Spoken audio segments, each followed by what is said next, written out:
सभी मीडिया साथियों को मेरा नमस्कार। आज हम एक बहुत गंभीर मुद्दे पर प्रेस कॉन्फ्रेंस करने के लिए मैं आज आई हूँ। जैसा कि आप सबको पता है कि आज दिल्ली में और मुंबई में बीबीसी, जो दुनिया भर में जानी मानी एक न्यूज़ ऑर्गेनाइजेशन है, उस पर भारतीय जनता पार्टी शासित केंद्र सरकार ने इनकम टैक्स की रेड की है। कहने में तो छोटी सी बात लगती है कि हो सकता है कुछ इनकम ठीक से दिखाई ना हो, लेकिन ये सिर्फ एक आम इनकम टैक्स रेड नहीं है।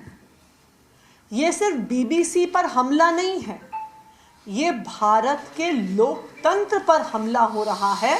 आज जिस तरह से बीबीसी पर इनकम टैक्स की रेड हुई है, हम गर्व से कहते हैं कि भारत एक लोकतंत्र है।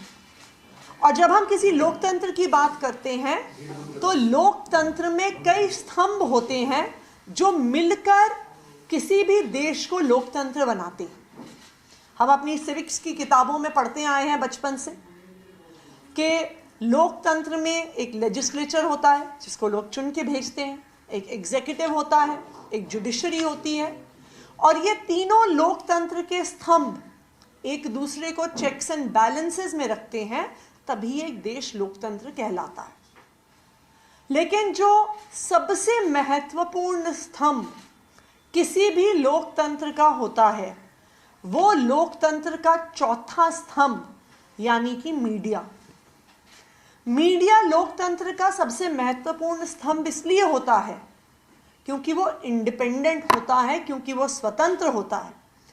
लोकतंत्र में चाहे आपका लेजिस्लेचर, आपके चुने हुए प्रतिनिधि कोई गलती करें तो मीडिया उस पर आवाज़ उठा सकता है। आपका एग्जीक्यूटिव, आपकी अफसरशाही कोई गलती करे, मीडिया उस पर आवाज़ उठा सकता है। अगर कोर्ट तक ने कोई ऐसा डिसीजन लिया जो ठीक नहीं है, मीडिया उस पर आवाज़ उठा सकता है। इसलिए एक इंडिपेंडेंट मीडिया को, एक स्वतंत्र मीडिया को लोकतंत्र का सबसे महत्वपूर्ण स्तंभ माना जाता है। लेकिन आज जिस तरह से बीबीसी पर इनकम टैक्स की रेड हुई है, ये दिखा रहा है कि आज भारतीय जनता पार्टी शासित केंद्र सरकार लोकतंत्र के इस चौथे स्तंभ पर हमला कर रही है। आखिर क्यों हुई रेड बीबीसी पर?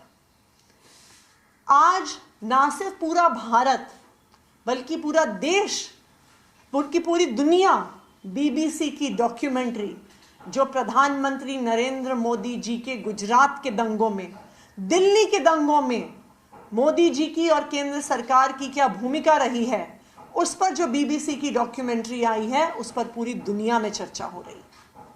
सबसे पहले भारतीय जनता पार्टी शासित केंद्र सरकार ने उस डॉक्यूमेंट्री को हटवा दिया, बैन करवा दिया सोशल मीडिया से, वेबसाइट से, कि भारत में कोई उसे देख ना पाए।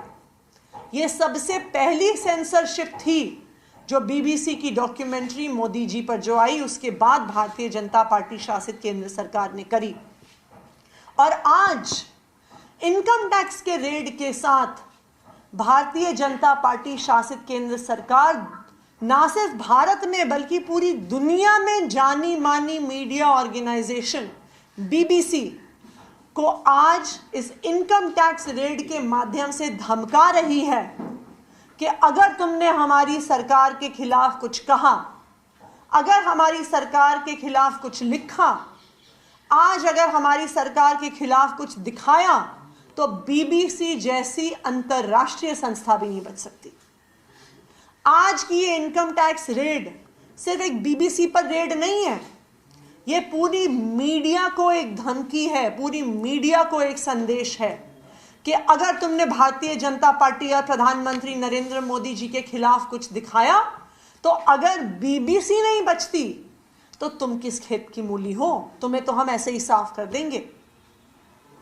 लेकिन मैं नरेंद्र मोदी जी को और मैं भारतीय जनता पार्टी को भी ये कहना चाहती हूं कि जिस तरह से आज मीडिया की आज़ादी का भारत में हनन हो रहा है, पूरी विश्व में आज लोग उसको देख रहे हैं और लोग उसको क्रिटिसाइज कर रहे हैं। अभी कुछ ही दिन पहले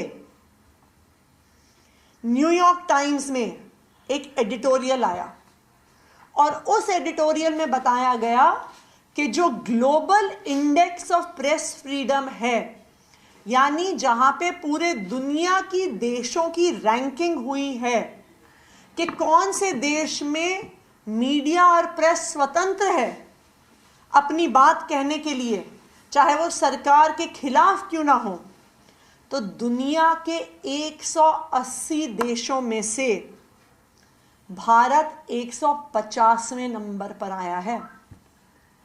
और उस इंडेक्स में भारत के नीचे तकरीबन सारे वो देश हैं जहां पर लोकतंत्र नाम की कोई चीज नहीं है, जहां पे अथॉरिटेरियन डिक्टेटरशिप, बिना चुनाव की सरकारें चलती हैं।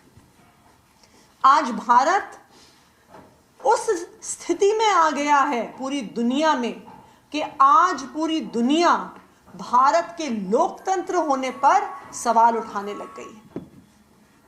मैं भारतीय जनता पार्टी से यह भी पूछना